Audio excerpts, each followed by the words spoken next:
குரட்பாக்களை ஒரேவாறு முறைப்படுத்தி எழுதுறதை பார்க்கலாம்.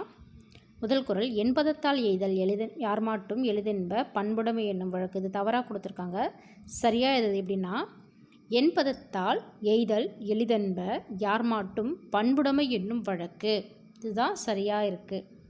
அடுத்தது ரெண்டாவது குறள், அன்புடைமை குடிப்பிறத்தல் ஆன்ற இவ்விரண்டும் வழக்கு என்னும் பண்புடைமை. இது தவறாக இருக்குது.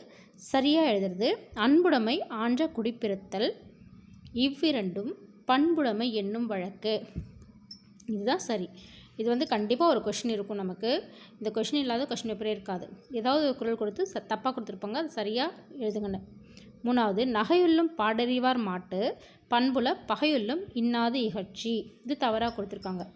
சரியாக எப்படி எழுதணும்னா, நகையுள்ளும் இன்னாது இகழ்ச்சி பகையுள்ளும் பண்புல பாடறிவார் மாட்டு. இதுதான் சரியான குறள்.